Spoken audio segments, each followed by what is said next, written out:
Vamos a hacer la concentración de todos los lunes.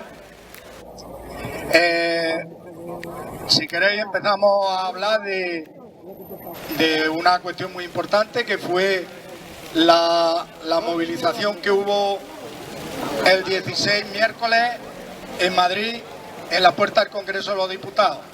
Decir que muchos, la mayoría de los que aquí estamos, estuvimos allí y sabemos cómo se desarrolló, pero podemos comentarlo, podemos ir comentando cómo fue. Acudieron, a mi juicio, muchas personas. Los de Andalucía estábamos esperando en la puerta del Congreso de los Diputados y comenzaron a venir el resto desde la Puerta del Sol por Cibeles hacia abajo, y eso no acababa nunca, ¿eh? Luego hemos visto también vídeos de cómo estaba la Puerta del Sol llena, completa. Acudieron muchas personas. El dar cifras es tontería, porque en eso siempre hay una guerra de cifras, pero fueron muchísimas pensionistas y muchísimos pensionistas de toda España reclamando por un sistema justo, por unas pensiones justas. Deciros que eso nos carga de ánimo al resto, porque vemos que se va entendiendo la movilización, que la gente se va sumando a la movilización, que van entendiendo que es justo y que es necesario, aunque me ha salido un poco de misa, que es justo, que es muy necesario movilizarse y defender el sistema público de pensiones, porque si no lo defendemos siempre hay quien tiene intereses ajenos, intereses suyos, intereses particulares, intereses de una minoría, intereses de rentabilizarlo para una minoría, rentabilizar cuestiones como el sistema público de pensiones. Y entonces la cuestión está en una lucha de intereses, si queremos decirlo, pero nosotros creemos y así estamos convencidos todo el mundo, que los nuestros sí que son legítimos, porque los nuestros son los de la mayoría de la sociedad, los de la mayoría de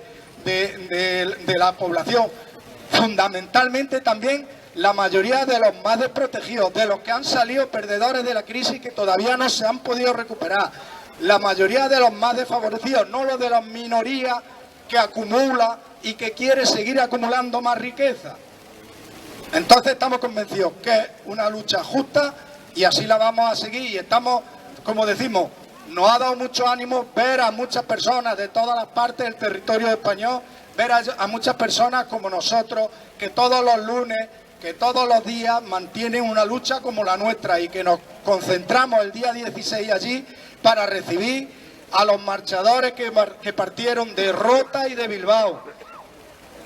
Entraron, como sabéis, el martes 15, pero luego entraron, se le hizo un pasillo, entraron hasta la puerta del Congreso de los Diputados y posteriormente se pasó al Congreso de los Diputados y se dejó a la presidenta del Congreso este escrito, algo se ha publicado, ahora lo comentaremos, se dejó este escrito con las reivindicaciones de la movilización, qué era lo que motivaba esa movilización. Se dejó a la presidenta del Congreso para que lo pase a los grupos políticos, para que lo pase al gobierno en funciones. Y estas son las peticiones que la movilización y que el movimiento de pensionistas hace al gobierno que venga y al gobierno que se forme. Se hizo una especie de cronología por reivindicaciones más necesarias y más inmediatas, y a otras que son tal vez de un coste superior, con una implantación más a medio plazo o largo plazo. Entonces, si queréis, la repasamos. Se dijo, leo un poquillo y la repasamos. La Coordinadora Estatal por la Defensa del Sistema Público de Pensiones considera que habla en representación de una gran parte de los y las pensionistas del Estado, algo que se ve reflejado de forma clara y rotunda en las numerosas plataformas que siguen sus movilizaciones, y por lo tanto eleva las siguientes peticiones al Gobierno del Estado, al partido que lo sustenta y al resto de partidos de la oposición, con las siguientes peticiones. Peticiones inmediatas. 1. Regulación inmediata por ley de la subida de las pensiones públicas con el IPC real, indexándola a las desviaciones que tenga el IPC para que no exista pérdida del poder adquisitivo. Segunda, subida de las pensiones mínimas hasta los 900 euros, igual al salario mínimo interprofesional, para situarla a lo largo de la legislatura en los 1.084 euros que fija la Carta Social Europea. Esto de la Carta Social Europea lo hemos comentado algunas veces, pero es bueno reflejarlo otra vez, porque alguien a lo mejor dice, bueno, ¿por qué tomáis esa referencia y no otra? Hombre, primera referencia es porque 1.084, cuando mínimo 1.084 que permita vivir una vejez con dignidad. Pero refleja la Carta Social Europea a la que España está adherida y la que España tendría la obligación de cumplir. Refleja la Carta Social Europea que en todos los estados la pensión mínima debería de ser el 60% del salario medio de ese estado. Y aquí, calculando con el salario medio, pues la pensión mínima estaría situada alrededor de los 1.084 euros. Tampoco es cuestión de discutir euros arriba, euros abajo, pero por ahí iría. Entonces, decimos, segundo, subida inmediata de las pensiones mínimas a 900 euros para situarla a lo largo de esta legislatura en 1.084 euros. Tercero, derogación de la reforma legislativa de pensiones del año 2011, conocida como reforma Zapatero. Ya hemos comentado muchas veces qué trajo esa reforma. Esa reforma trajo, entre otras cosas, lo más importante, el aumento de la edad de jubilación de 65 a 67 años. Hemos comentado que, bueno, lo único que faltaba en España, con el paro juvenil tan grande que hay, lo que hacemos es prolongarle la vida laboral a las personas mayores y seguir manteniendo a las personas que tienen que hacerse un futuro y una vida laboral y una profesión, seguirlas manteniendo en casa parados. Eso es lo más injusto que se pudo hacer. Trajo consigo el aumento del periodo de cálculo de 15 a 25 años para el cálculo de la pensión, trajo consigo el aumento de 35 a 37 años y medio para para tener derecho al 100% de la pensión, de 35 a 37 años y medio cotizados mínimo para tener derecho a la pensión.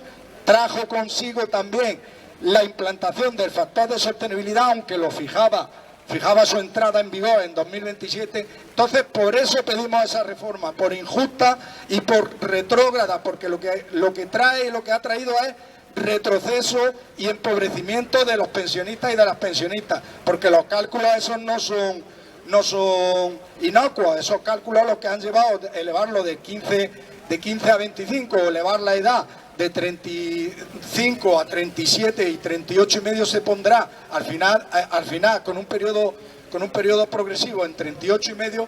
Eso lo que trae es un porcentaje de pérdida en el cálculo con respecto al sistema de cálculo anterior.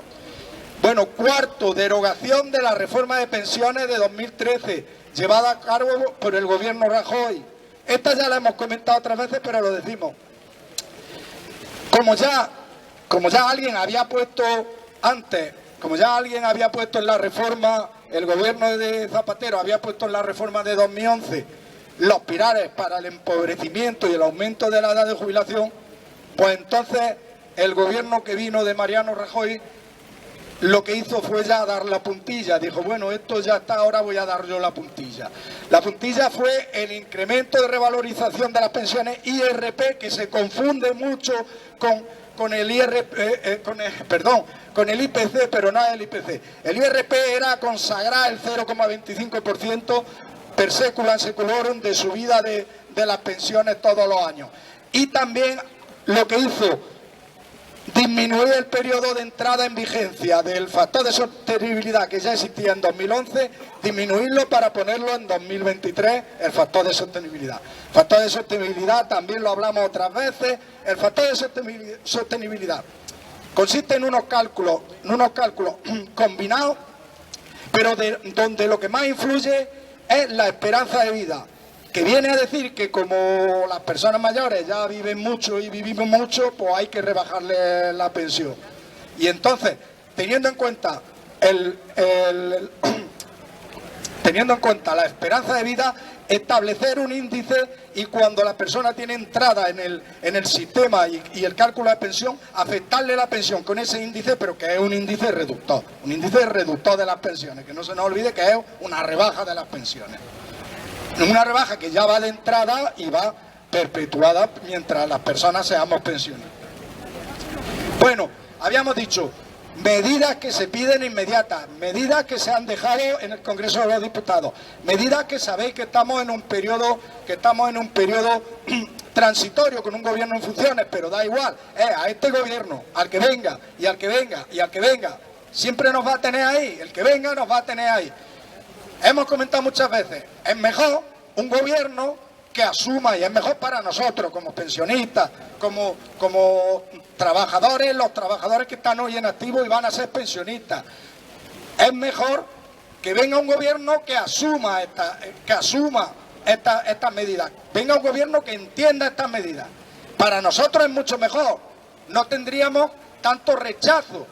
Para nosotros es mucho mejor, tendríamos menos problemas, sería más justo el sistema de pensiones. Pero aunque no venga ese gobierno, que sepa que nos va a tener enfrente y que ahí está esto dejado en el Congreso de los Diputados y ahí lo tienen. Y cuando inicien la legislatura, si quieren hacer caso a los pensionistas, si quieren hacer caso a una mayoría social que ha estado sosteniendo durante mucho tiempo el país, que está mirando ahora por las pensiones actuales, por las pensiones de sus hijos, por las pensiones de sus nietos, ahí lo tienen las reivindicaciones. Continúo con el segundo grupo. El segundo grupo estaba fijado más o menos en 2 años, a medio plazo. A medio plazo es para que dé tiempo a legislar, a sacar proyectos de ley que garanticen, por ejemplo, las pensiones públicas con los presupuestos generales del Estado y no solicitarlo en forma de crédito al Tesoro para su financiación, que esa es la trampa, el truco del almendruco. Decir, bueno, las pensiones para financiarlas necesito un préstamo y ya el sistema de seguridad social tiene tiene una deuda, debe 50.000 millones de euros. ¿Por qué para pagar las pensiones, si con las cotizaciones todavía no es suficiente, por qué no se coge de los presupuestos y, por ejemplo, para pagar tanques, el ejército, si se coge de los presupuestos? Y nadie dice que eso tiene que ser rentable. Si es un servicio que con los impuestos hay que prestar a la sociedad, ¿por qué nos tienen que convencer de eso? ¿Por qué nos quieren convencer de eso? Estamos hablando, por ejemplo, para mantener la corona. La corona tiene que ser rentable, entonces, que obtenga ingresos suficientes para mantenerse la corona, que obtenga ingresos suficientes en la iglesia para mantenerse, que tenga, por ejemplo, la educación. A nadie se le ocurre decir, bueno, es que la educación tiene que ser rentable. No, señor, si es un servicio que como sociedad tenemos que prestarle a nuestra ciudadanía. Entonces, ¿por qué tiene que ser un préstamo? Ese es el truco y la trampa. Llegáis y decir, el sistema no es rentable. El sistema ha sido rentable durante toda la vida. El sistema tiene que obtener. Ahora, si existe momentáneamente un periodo de menos ingresos, que está calculado un periodo momentáneo de menos ingresos, tiene que hacer medidas correctoras, y las medidas correctoras están y está el camino. Luego las discutiremos otros días. Hoy vamos a hablar de las reivindicaciones que se han presentado, pero medidas correctoras están en el camino y mucha gente entendía, la ha señalado. Lo que hace falta es voluntad de tomarla. Pero el hecho de que el sistema necesite medidas correctoras por un periodo momentáneo no quiere decir que hasta 2030, hasta 2040, hasta 2050 el sistema no es viable y sostenible. El sistema es viable y sostenible, que no nos convenzan de lo contrario. Segundo, retirar a la seguridad social. Aquí entra, por ejemplo, lo de las medidas correctoras. Unas, por ejemplo, retirar a la seguridad social gastos impropios. ¿Cómo? Reducciones de las cotizaciones sociales para el fomento de empleo. Gastos de funcionariado, gastos de funcionamiento y mantenimiento de los edificios de la seguridad social. Eso también lo hemos comentado muchas veces. Son gastos impropios que gestionar, por ejemplo, cualquier administración, el funcionariado sale de los presupuestos del Estado. Bueno, pues para gestionar la seguridad social y para gestionar las pensiones, el funcionamiento y los gastos de funcionariado lo detraen de la seguridad social. No es justo, no es equivalente con el resto y eso se tiene que quitar.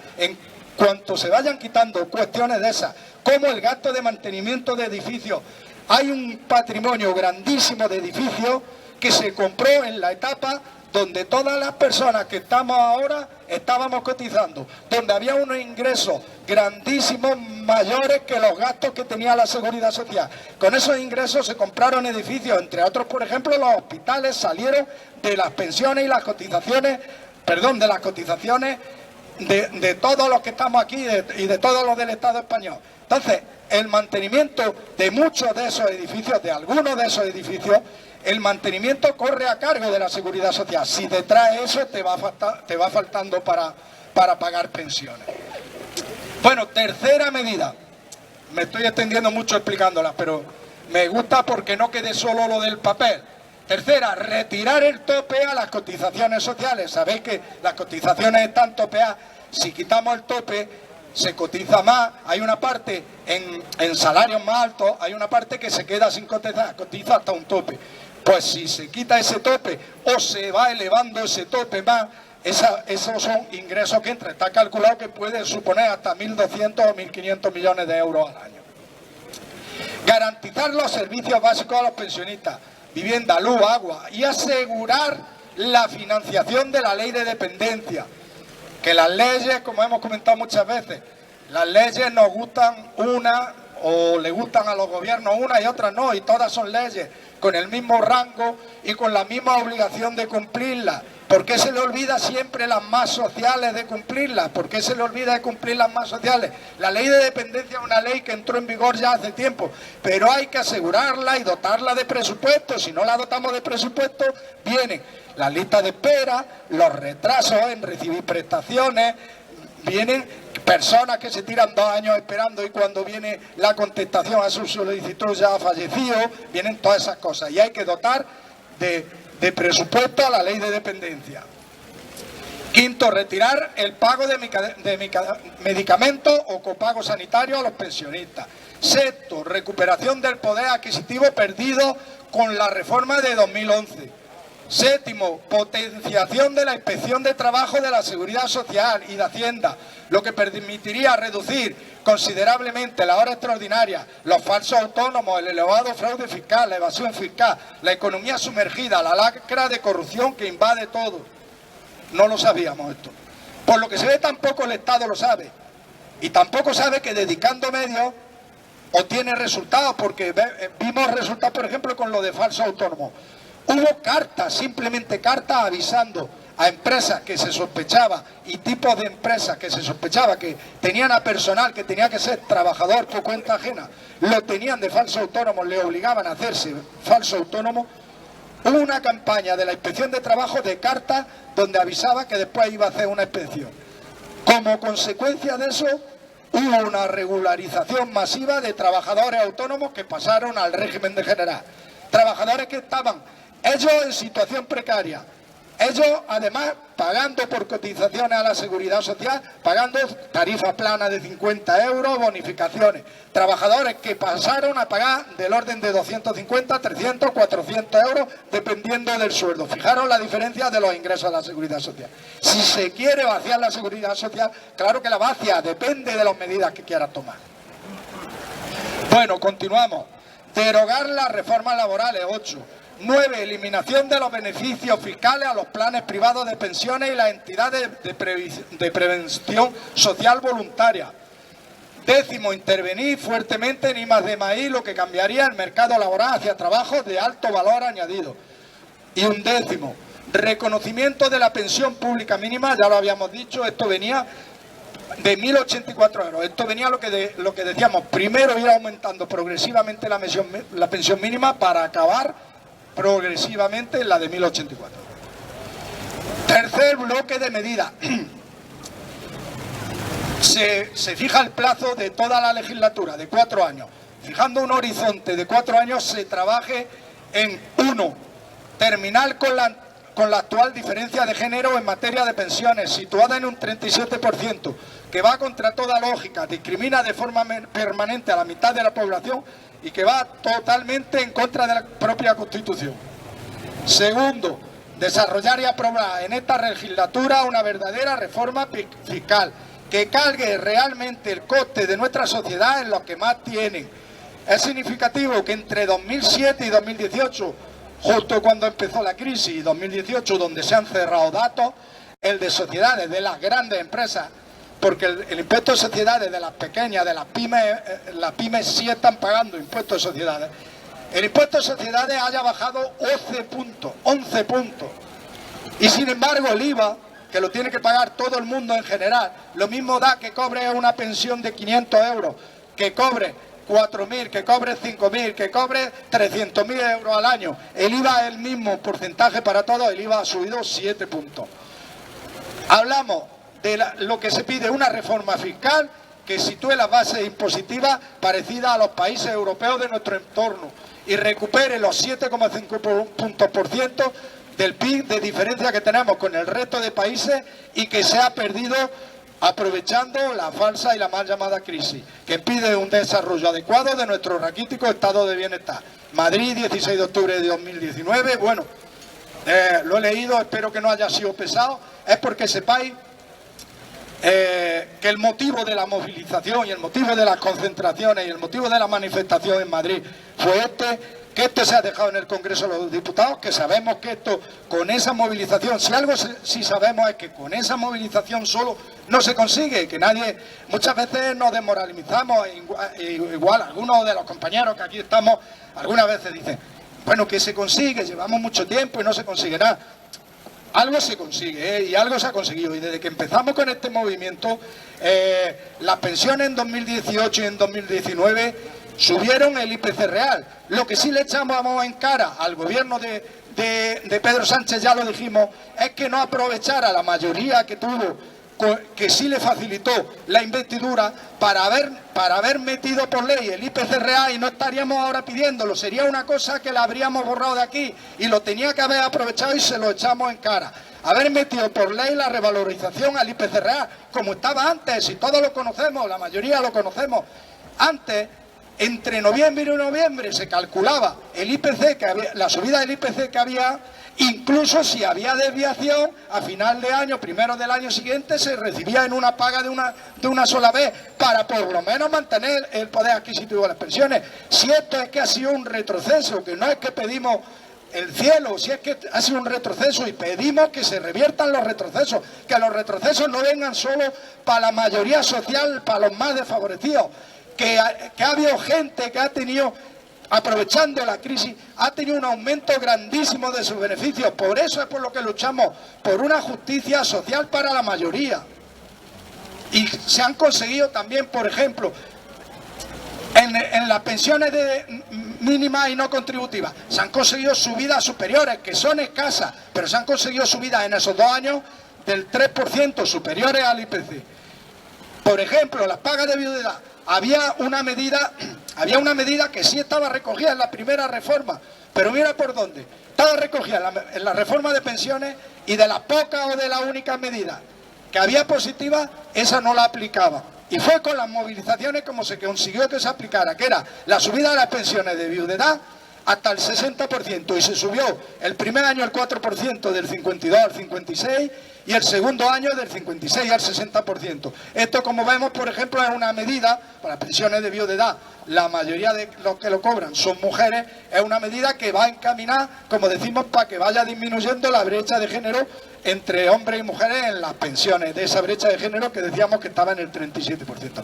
Entonces, sí se consigue. Lo que pasa es que sepamos una cosa: las luchas son lentas, no se consigue rápidamente, porque tenemos enfrente quien quiere llevárselo a ellos, y el problema es que esto es un problema de intereses y se lo quieren llevar a ellos, y tenemos que presionar para decirles que somos más, que es justo, y que tenemos que conseguir estas mejoras.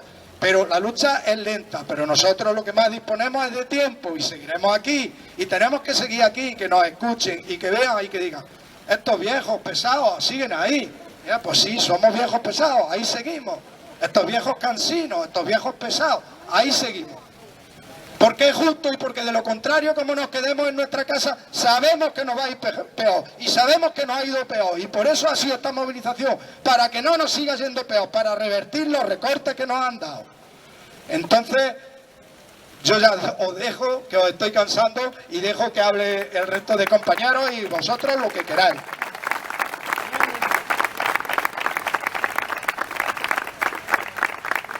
Buenos días. El compañero ha acabado apuntando una cosa que es importantísima. ¿Habéis dado cuenta que estos días el tema de los pensionistas y otros tantos que son importantes ha sido tapado una vez más por el debate en Cataluña? Desgraciadamente eso no es casual. Tendríamos que pensar por qué han coincidido en el mismo momento una sentencia y un proceso electoral.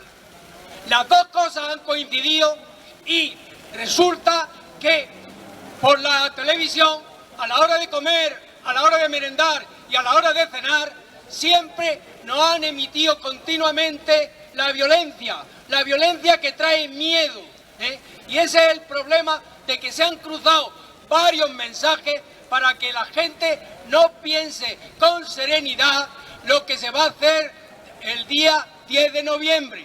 Eso hay que tenerlo muy claro. Se han tapado el tema de los pensionistas, una concentración que era importantísima, una reivindicación que afecta a 9 millones de personas, y sin embargo, eso, como otras tantas cosas, pasarán al olvido. Es imprescindible que cada una de las personas que aquí estemos, lleguemos y en los ambientes en que tocan, pensemos, reflexionar sobre lo que durará más que las peleas en Barcelona. Hay cuestiones importantes. Yo recuerdo perfectamente que hace 10 años sacaron a Artur Mas, que era el responsable de Cataluña, lo tuvieron que sacar del Parlamento en helicóptero, porque allí había un montón de gente que pensaba como los obreros de Andalucía, de Extremadura y de los demás sitios, que estaban pagando la crisis. Y ese es el grave problema, porque lo sacaron allí cuando en Cataluña se estaba debatiendo la ley ómnibus, la ley más neoliberal que se ha planteado en este país.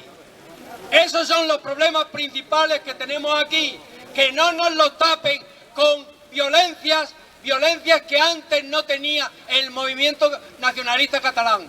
Son violencias impuestas que traen miedo, y traen miedo en el momento que conviene a los grandes poderes. Eso que lo tengamos en cuenta, y que si no tenemos eso en cuenta, vamos a tener siempre enfrente de nosotros un velo que tape las reivindicaciones completas del pueblo, que tienen que durar más allá de simplemente esto, conseguir algo. Estamos aquí planteando unas reivindicaciones que muchas veces hemos dicho que son para nuestros hijos y que son para nuestros nietos. Eso tengámoslo muy en cuenta, que es importante, porque es más trascendente que lo que pueda ocurrir. Bueno, palabra.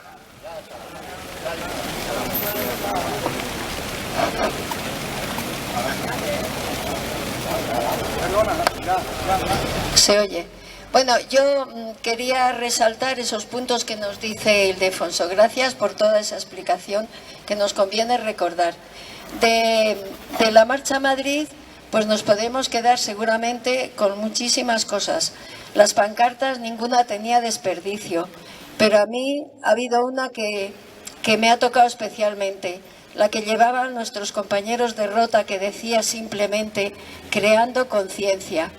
Creo que estas movilizaciones y todo lo que estamos haciendo nos está despertando y nos está creando y aumentando la conciencia para saber, como decíais, que somos muchos y que tenemos razón, aunque sean unas causas muy duras, pero lo vamos a conseguir.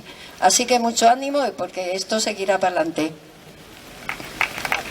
Muchas gracias, Virgilia. ¿Alguien que quiera hablar, compartir de lo que tuvimos allí en Madrid, que quiera compartir algo? Sí, yo creo que, como estamos aquí muchos de los que estuvimos allí en Madrid, deberíamos de hacer una ronda para explicar cuáles fueron las sensaciones que tuvimos durante la marcha, ¿no? cuáles fueron las sensaciones que estuvimos viviendo, porque pues, probablemente no son todas las mismas. Por ejemplo, Virgilia dice, se fijó en el tema de las pancartas, me parece interesante. A mí un aspecto que me pareció deplorable por parte del gobierno, no por parte de la organización, fue el hecho de que no nos permitieran siquiera acercarnos al Congreso, es decir, de que nos cortaran el paso los coches policiales, la policía con sus vallas y tal, y no nos dejara llegar al Congreso. Es una pena que, y una vergüenza, por otra parte, que el gobierno, quien diera las instrucciones a la policía, pues no nos dejara, porque en el fondo en el Congreso están nuestros representantes, son los representantes del pueblo los que se reúnen allí. Pero es que a fuerza de llamarle Congreso de los Diputados, que parece ya que es suyo, vamos. Y aquello no es suyo, aquello es de todo el pueblo, ¿no? Y a mí me sentó fatal, ¿no? Me sentó fatal que no porque además esperábamos reunirnos allí. La concentración estaba convocada en las puertas del Congreso. Y yo no entendía por qué teníamos que estar parados allí a 100 metros del Congreso cuando podíamos haber estado en las puertas y que las fuerzas de orden público se hubieran puesto en la escalinata, en fin, por si hay alguien que quería acceder sin permiso al Congreso, pero por lo menos acercarnos al Congreso. Me parece que eso, incluso desde la propia coordinadora, debía hacerse en el comunicado que se haga, si se hace más comunicado, pues bueno, demostrar el malestar porque no nos pudiéramos acercar al Congreso. Y por otra parte, en el momento de que la gente de las marchas de Rota y de Bilbao llegaban a unirse con la gente que habíamos ido a Andalucía, pues también quizá vimos una pequeña descoordinación, que yo pido que, puesto que en el movimiento andaluz ha convocado ya también una reunión para, en fin, coordinar esfuerzos, que es importante siempre, coordinar esto para dar una imagen de unidad pues, en las próximas movilizaciones y en las actuaciones que tenemos aquí, bueno, pues que se plantee esa posibilidad de estudiar a fondo cómo mejorar todas las actuaciones estas que hay colectivas. Aquí yo creo que en Linares van saliendo bastante bien las asambleas nuestras, el equipo de coordinación cuando se reúne los lunes, pero aprovechando no hemos hablado, entonces lo voy a decir aquí públicamente, aprovechando la convocatoria del movimiento andaluz que convoca para, me parece que era el 14 de diciembre, ¿no?, una nueva reunión para coordinar esfuerzos aquí en Andalucía solamente, yo os propongo que después de tratarlo, si lo tratáis hoy o el lunes próximo, después de tratarlo en el equipo de coordinación, que lo sometáis también a la asamblea, a los acuerdos. Es decir, que las personas que vayan a ir a la asamblea, que las posturas que se vayan a llevar con respecto a los distintos puntos, que los sometamos aquí a la asamblea, porque yo creo que sería una forma interesante de ganar apoyo, de ganar adeptos y de aumentar también el número de personas que seguís trabajando en tema de coordinación. No, y añado. Eso, por supuesto que por lo menos a mí me parece bien, y añado posibilidad de escuchar a todo el mundo y que todo el mundo aporte, el que tenga algo que aportar, aporte.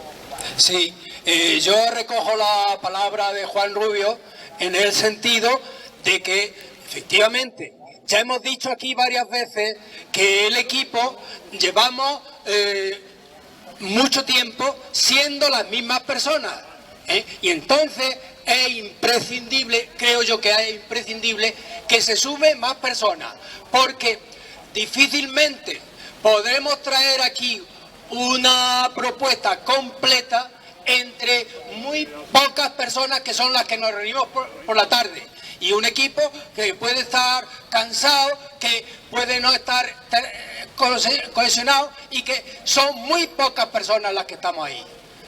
Yo desde luego vuelvo a insistir y a pedir que se sumen más personas al equipo de coordinación para que sea más plural y que el trabajo no caiga siempre sobre muy poquita gente. Bueno, ¿alguien que quiere hablar más? ¿Alguna palabra? Venga, ánimo.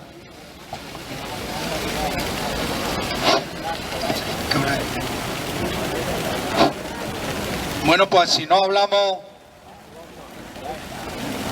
son y 40, si no hablamos de esto, vamos a hablar de nosotros, de Linares. Vamos a hablar de Linares, vamos a hablar del geriátrico. Sabéis que es una reivindicación que tenemos pendiente. Hay movimientos por parte, como el movimiento de pensionistas hicimos la reivindicación y la manifestación que se hizo el 17 de junio, posteriormente la recogida de firmas, que también hizo que 4.500 personas firmaran y ya más personas todavía, además de las que nos movilizamos, además de las que lo vieron por la televisión local, además de los que lo conocieron por los medios locales, hizo que muchas más personas tuvieran conocimiento de la reivindicación, de la apertura del segundo edificio del geriátrico que se encuentra cerrado desde hace mucho tiempo. Pues resulta que cuando viene aquí el delegado de Políticas Sociales de la Junta de Andalucía, que es el que tiene la competencia sobre ese edificio y sobre la materia, pues la prensa le pregunta. Y en pregunta de la prensa, pues ha habido revuelo y salen los medios de comunicación y bueno, se dicen cosas que algunas van en el camino de la reivindicación y de solucionar lo que pedíamos, y otras son confusas. Y queremos aclarar esa confusión. Nos dejan confusos, nos dejan pensando si de verdad van a abrir alguna vez el edificio o no lo van a abrir. Y si de verdad van a reducir la lista de espera que se sitúa en 2 años, personas que sobre todo, que sepáis, el edificio que tienen abierto atiende solamente a personas dependientes, además del grado 3 de dependencia, personas que con el grado máximo de dependencia, porque no pueden atender a más. Precisamente una de nuestras reivindicaciones es que el otro edificio se podría abrir para personas de grado 2 de dependencia y reducir listas de espera. Si se quiere, se puede caminar en ese sentido. Bueno, pues resulta que las declaraciones del delegado muchas veces son confusas. Entonces, como ya os explicaron los compañeros el lunes pasado, le solicitamos la reunión que teníamos pendiente con el delegado, donde se comprometió con nosotros a explicarnos por lo menos en qué camino estaba trabajando para reducir esa lista de espera y qué avances iba dando. No sabemos nada, pero son declaraciones confusas. A muchos la habréis visto en prensa o la habréis oído en radio y nos deja confusos. No queremos esa confusión, queremos claridad y que nos diga claramente, que le diga al pueblo de Linares y por supuesto a toda la provincia. Nosotros lo centramos en Linares, pero con esto del geriátrico quiero también, por si hay personas de otras localidades que no se enfaden, porque esta lucha y ese geriátrico es un edificio público de la Junta de Andalucía y tiene que atender a personas de Linares y a personas del resto de la provincia. Nosotros lo situamos aquí porque es un edificio que está aquí y nosotros lo situamos y hablamos de Linares, pero que por supuesto ese edificio es una mejora para toda la provincia. Hablamos porque está aquí, porque estuvo aquí, porque funcionó aquí, porque siempre ha funcionado. Y están las declaraciones esas confusas de que no quieren crear macrocentros, macroresidencias.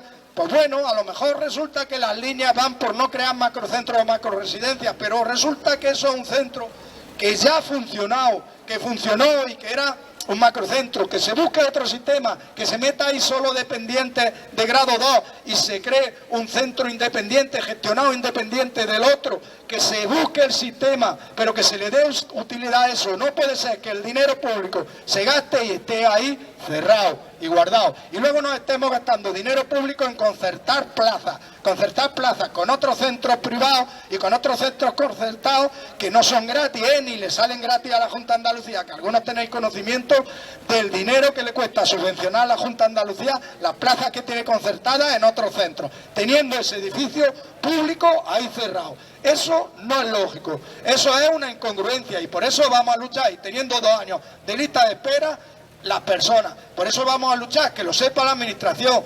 Os decíamos también, tuvimos el contacto con el delegado, ya nos ha dado una reunión para el día 7 de noviembre, es un poco tarde, pero bueno, esperemos que el día 7 de noviembre nos pueda decir ya que está dando avances, nos pueda decir que está avanzando en algo. Si no, aquí lo traeremos y os lo explicaremos y veremos qué hacemos si no se camina en el sentido que decimos. Y lo hablamos aquí entre todos.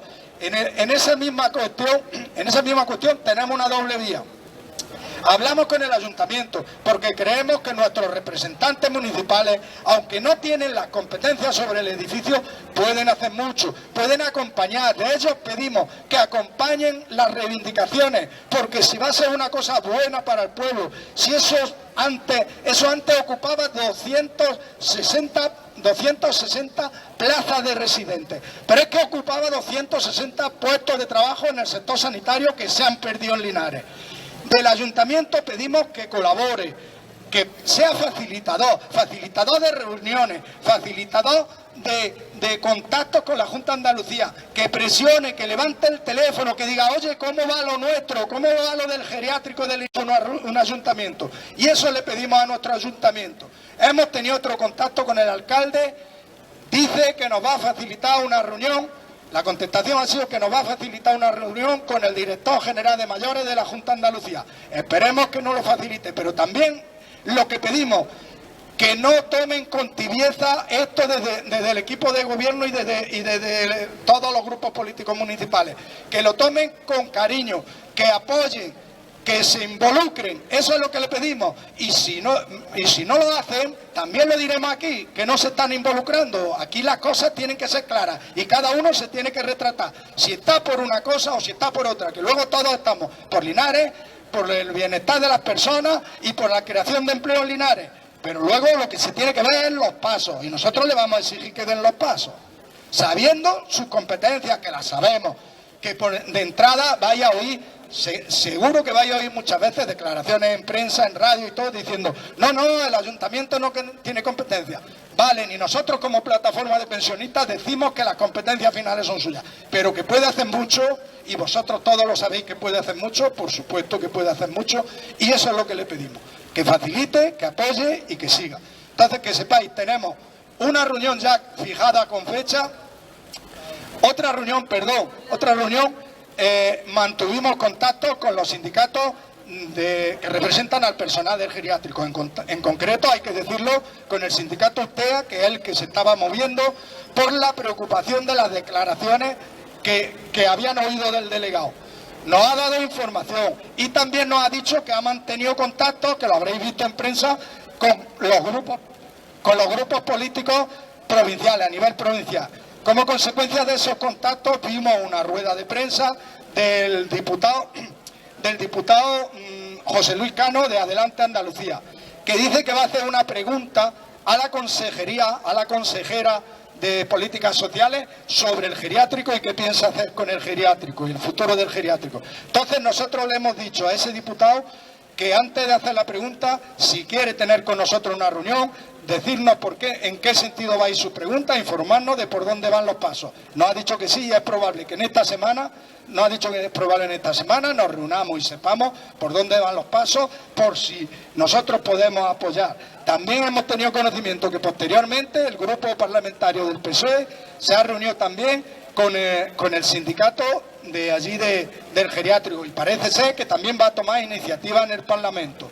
Nos interesaría saber en qué sentido y si comparten la visión que tenemos desde la plataforma, la visión de, sobre todo, lo hemos dicho, va en una doble vertiente, reducción, importantísimo, reducción de los 2 años de lista de espera, pero segundo, darle utilidad a ese edificio del geriátrico, primordialmente como residencia de personas mayores. ¿Por qué? Porque sería la única forma en que se reducen las listas de espera. Pero darle uso también, cualquier otro uso en el sector sanitario, o un uso mixto. Se puede poner unas plantas para un tipo de dependiente en la ley de dependencia, y se pueden poner otras plantas en uso sanitario. Si se quiere, se puede caminar en muchos sentidos, porque ese edificio, que todos lo sepamos, nos van a decir, y nos han dicho ya lo de los problemas de construcción y todo, pero que sepáis todos y todos sepamos, después de arreglar los problemas de construcción, después de inyectar hormigón para los problemas de cimentación, después de todo eso, varios años después, ahí se arregló una planta completa, que es la única que ahora mismo sí cumple con todas las normativas, porque el resto de las plantas, para adaptarla otra vez a residencia, habría que hacerle algunas reformas para adaptarla a las normativas que han cambiado de atender a personas dependientes. Bueno, una planta se arregló entera porque se iban a traer el 061 que estaba en Bailén, se lo iban a traer aquí. Fijaros que el 061 es del sector sanitario y no del sector de la dependencia. Depende de una consejería y otro depende de otra. Por supuesto, todo depende de la Junta de Andalucía, pero depende de una consejería y depende de otra. Se arregló, se gastó dinero. ¿Qué pasó? dos cosas. Primera, yo quiero que pensemos en dos cosas. Eso no llegó a funcionar para el 061, porque resulta que el pueblo de Bailén se movilizó y dijo que el 061 ya estaba allí y que no se lo llevara. Y hasta cierto punto, pues era lógico. Y resulta que no lo abrieron. Pero pensad en una cosa, se gastó dinero y sigue ahí sin hablar. Y sin funcionar. Y una segunda variante, que no nos digan otra vez de los problemas de construcción, porque si el edificio no estaba en condiciones, ¿por qué arreglaron una planta? Ya estaba esa planta en condiciones para albergar el 061, que no nos cuenten más milongas de los problemas de construcción, ¿eh? Porque entonces para albergar el 061 sí estaba en condiciones, y para gastarse los dineros que se gastaron en reparar esa planta sí estaba en condiciones.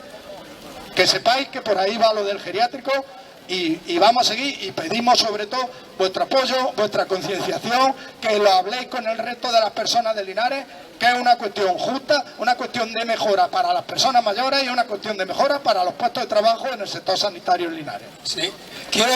Algo que queráis hablar. Quiero completar la información que ha dado el compañero sobre la actitud del grupo de concejales que apoya a la alcaldía. Cuando llevamos nuestra propuesta al pleno, se decía concretamente lo que ha dicho Ildefonso, que nuestra ambición es que se redujera la lista de espera, que no tengan que estar 2 años. Entonces, resulta que ante nuestra petición, el grupo que apoya al alcalde se abstuvo. Fueron los grupos de la oposición los que aprobaron claramente nuestra propuesta.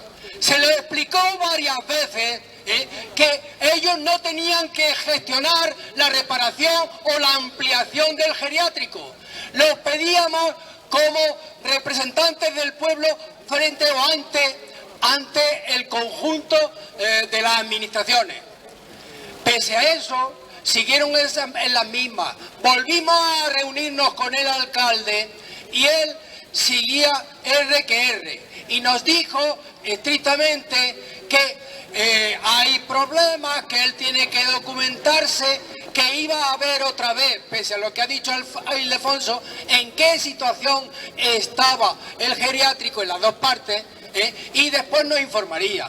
Como nosotros seguíamos insistiendo en que si el geriátrico no se puede ampliar y ocupar del todo, que se busquen otras dependencias, que se busquen pequeños geriátricos, pequeñas residencias para completar lo que falta. Entonces se dijo, bueno, lo buscaremos. Cuando dijo eso le dijimos, bueno, pero que la búsqueda se puede hacer en varias direcciones, que no esperemos a que se resuelva el tema del geriátrico y luego empecemos con otro y así hasta el día del juicio final. En ese sentido se le dijo allí dónde estaba. Como las cosas se las lleva al aire, entonces dentro de la comisión de organización dijimos de hacer una reseña de los acuerdos habidos y se le llevó allí para que se recuerde. Entonces una de las cuestiones que ahora se ha dicho, se ha cambiado, era que acudiéramos con el propio ayuntamiento a Sevilla cuando hubiera una reunión donde se pudiera mover el asunto.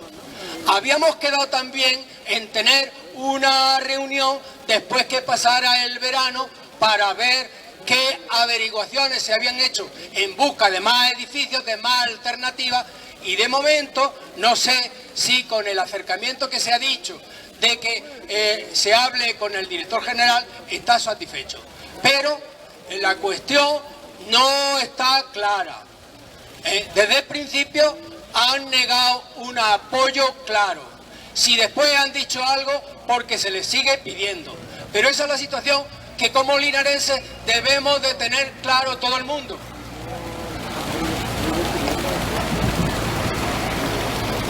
Palabra.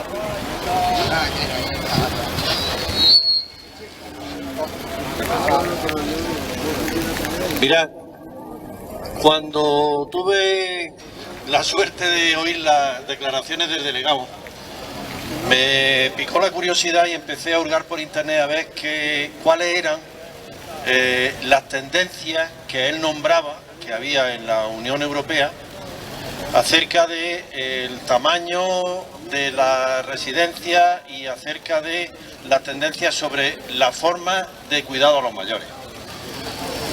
Él decía que la Unión Europea lo que tiende a que haya pequeñas residencias en lugar de que haya residencias muy grandes o macroresidencias. Pues lamento deciros que es una solemne mentira, pero una mentira muy grande. Distintos informes que he podido acceder fácilmente por internet, lo que dicen es que en principio en la Unión Europea hay 4 tipos de asistencia. Uno, la de los países nórdicos, en los que lo fundamental es la asistencia domiciliaria y el establecimiento de la permanencia el mayor tiempo posible de los mayores en sus casas. Algo muy parecido a lo que supondría una verdadera ley de dependencia. Hay un modelo alemán en el cual lo que se hace es tener residencias de distintos tamaños mezclados con esa asistencia domiciliaria. Está el modelo inglés, que ya va a dejar de ser de la Unión Europea, pero que todavía lo es, y es el modelo búscate la vida. Es decir, según el dinero que tengas con tu pensión, mira a ver lo que vas a pagar, porque está absolutamente privatizado. Y está el modelo del sur, de los países del sur, en el cual nos encontramos, en los cuales hay residencias y se están poniendo en práctica las tendencias de las leyes de dependencia. Eso no tiene nada que ver con lo que dijo el delegado. Y si nos está engañando porque detrás de eso hay una dimensión que no nos quieren contar, pero que quieren hacer, y la quieren hacer como primer objetivo. Una residencia grande es imposible de privatizar, porque no va a haber nadie que quiera asumir los costos que de ello dependen. Y Ildefonso lo ha dicho antes. Fijaros, igual número de personas residentes que de empleados. No, es preferible tener pequeñas residencias que luego se pueden privatizar y dejar los puestos de trabajo mermados, o bien en el número de puestos de trabajo o bien en la dedicación, porque muchos de los trabajos especializados dentro de las residencias privadas lo que se dan es a jornada partida, a media jornada, no a jornada completa, y la asistencia deja mucho que desear. No quiero extenderme mucho, pero creo que esto tendríamos que hablarlo otro día, porque estamos pendientes mucho de las pensiones, y es verdad que tiene que ser un punto fundamental, pero alrededor de lo que es la asistencia a los mayores hay elementos como este que son muy importantes. Y aquí en Linares nos la están intentando meter sin que nos demos ni cuenta. ¿Qué es? No, el geriátrico hay que cerrarlo. Al final, lo dirán. Como tiene que ser pequeño y esto es muy grande, no hay manera de sostenerlo, pues la sostenibilidad no puede ser, a ver si lo podemos cerrar. Y privatizamos al máximo. De verdad, creo que esto sería muy interesante que lo habláramos en otro momento y que le diéramos muchas vueltas, porque por algo el delegado dijo lo que dijo. Y eso se va a encontrar en la próxima reunión que haya con él, o con el director general de Sevilla. Detrás de esa afirmación hay una línea política que lo que va es hacernos bastante daño como se aplica.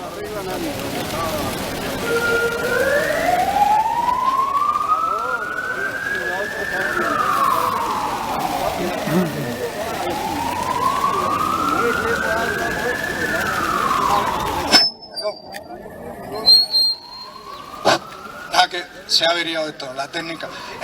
Lo único, lleva razón Antonio Ángel, tendremos que dedicarle más atención. Todos también, lo mismo que ha hecho él, por ejemplo, llegar e indagar en cuestiones de estas, que no nos cuenten milongas, podemos hacerlo. Vamos a tener ocasión también, como ya os he dicho, el calendario de las próximas semanas está pendiente de gestiones para avanzar en la apertura del geriátrico, o gestiones para ver cómo va la administración avanzando en la apertura del geriátrico. Entonces, vamos a tener ocasión el próximo lunes de ir viendo si ha habido avances, y el siguiente, y hablamos sobre el geriátrico, sobre nuestra reivindicación, y a lo mejor precisamente sobre por dónde van los aciertos o los defectos. Pues nosotros mismos, yo lo reconozco, a nosotros cuando estuvimos en Jaén en la reunión con el delegado, nos dijo, es que la tendencia no va por crear macrocentros y tal y cual. Y yo lo asumí directamente sin cuestionarlo, yo mismo. Pues ya una de las formas que te la ha colado. O sea, que yo lo digo por mí, no lo digo por otro. Yo llegué y digo, pues sí, pues ya está, pues por ahí. Entonces vamos a tener tiempo de hablar, vamos a tener tiempo de que cuando vayamos a las reuniones, entre todos también estemos mejor preparados, un poco mejor preparados para lo que nos puedan decir o nos puedan venir y decirle, por ahí no van las cosas y no nos cuentes milongas. Entonces quedamos emplazados para el lunes que viene y ánimo y seguiremos luchando por las pensiones. Muy bien, gracias.